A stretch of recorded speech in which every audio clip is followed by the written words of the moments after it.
Chapter 6. Division begins in the church from this controversy, and Alexander, Bishop of Alexandria, excommunicates Arius and his adherents.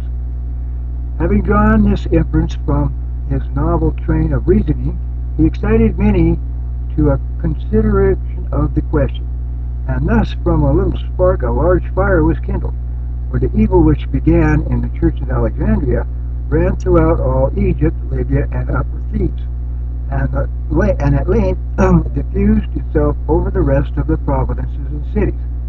Many others also adopted the opinion of Arius, but Eusebius in particular was a zealous defender of it, not he of Caesarea, but the one who had before been bishop at the church of Bythius, and was then somehow in possession of the diasporic of Nicomedia in Bithynia.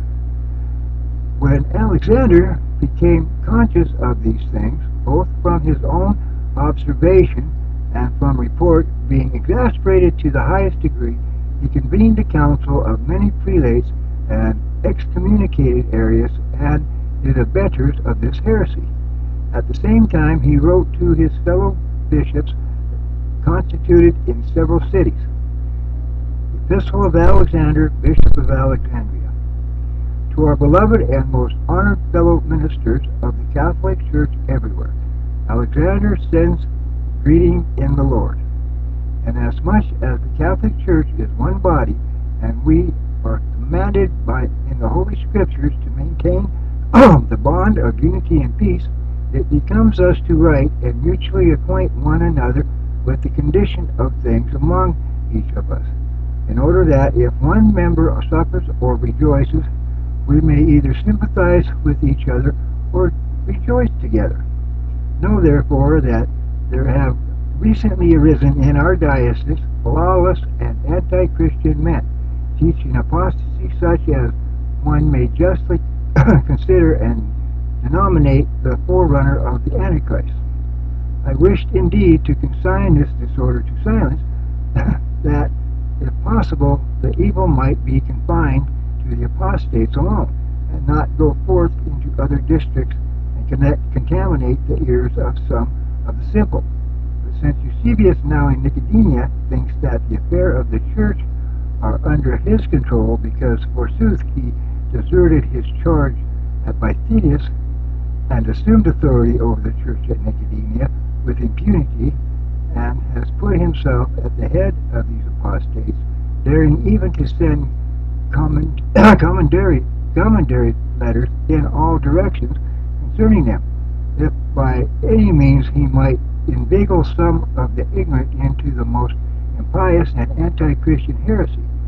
I felt imperatively called on to be silent no longer, knowing what is written in the law, but to inform you all of these things, that you might understand both who the apostates are and also the contemptible character of their heresy, and pay no attention to anything that Eusebius should write to you. For now, wishing to renew his former malevolence, which seemed to have been buried in oblivion by time, he affects to write in their behalf, while the fact itself plainly shows that he does this for promotion of his own purposes.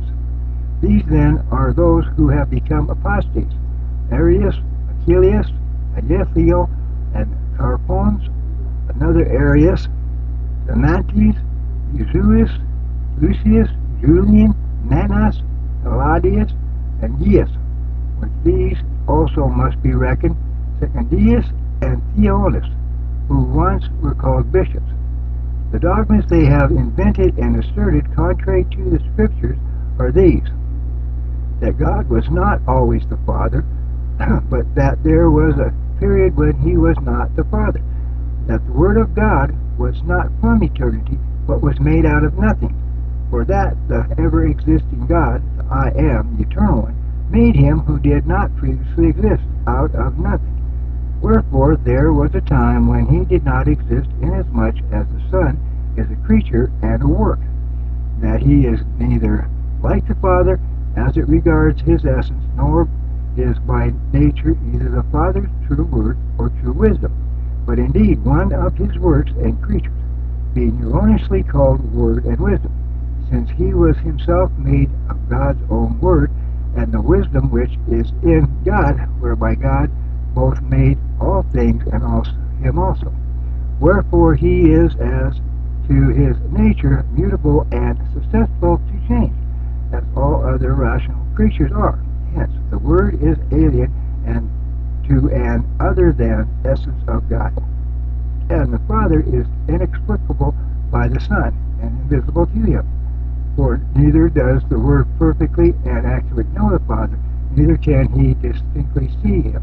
The Son knows not the nature of his own essence, for he was made on our account, in order that God might create us by him, as by an instrument, nor would he ever have existed unless God had wished to create us. Someone accordingly asked them whether the Word of God could be changed, as the devil has been.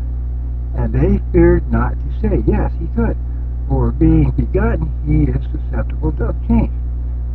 We then, with the bishops of Egypt and Libya, being assembled together to the number of nearly 100, have anathematized Arius for his shameless avowal of these heresies, together with all such as have countenanced them. Yet the partisans of Eusebius have received them, endeavoring to blend falsehood with truth, and that which is impious with what is sacred. But they shall not prevail, for the truth must triumph. And light has no fellowship with darkness, nor has Christ any concord with Belial. Whoever heard of such blasphemies?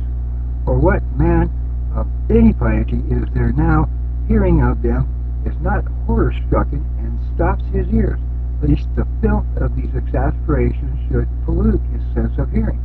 Who that hears John saying, In the beginning was the Word, does not condemn those that say, There was a period when the Word was not?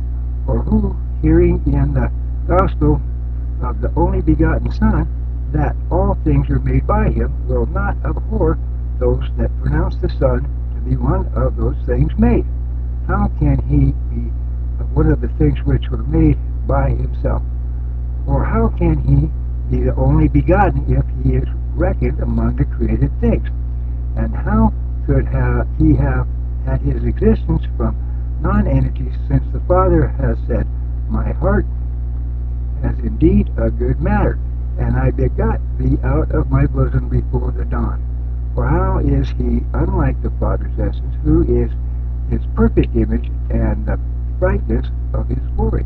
And says, He that hath seen me hath seen the Father.